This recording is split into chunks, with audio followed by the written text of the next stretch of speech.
rei lo te lo langa ral le ang mai kan nun na hi bangai tla ka om lo ve kho ve le chu nga thil lom zong te po hi nun tu re nga nong lo an bo ral me ke Ring nun pan vulai tôi mà nghe đâm xuống cung vi thon thuang in atop phi arena su thorim na lungai na se om na mai kan đâm xuống đi te chiar dan min fil ro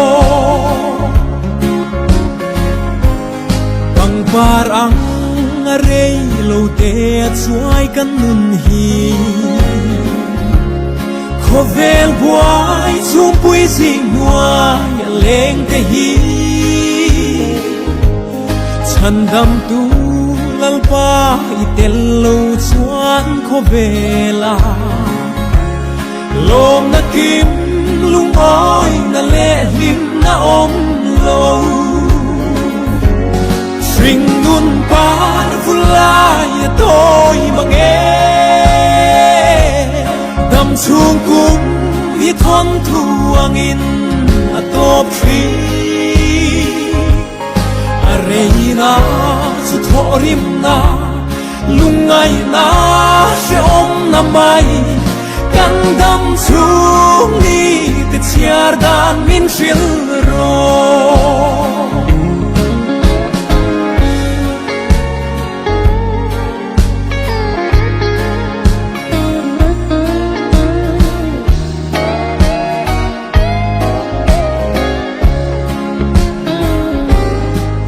bet parang mai kan ro pui na te hi zong lo bet chu a vuai par chu a tla tri bat hian thu e ro sa tuan in a om reng do sa tuan dai nun na pe tu fakin om se Ring nun pan vulai tôi mà nghe đâm xuống cung vi thon thuang in atop phi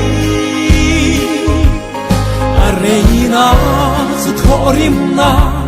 lungai na se om na mai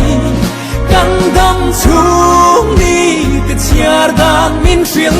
ro Ring nun pan vulai tôi mà nghe đâm xuống cung vi thon thuang in atop phi arena su thorim na lungai na se om na mai kan đâm xuống đi te chiar dan min fil ro xuống đi te chiar dan min fil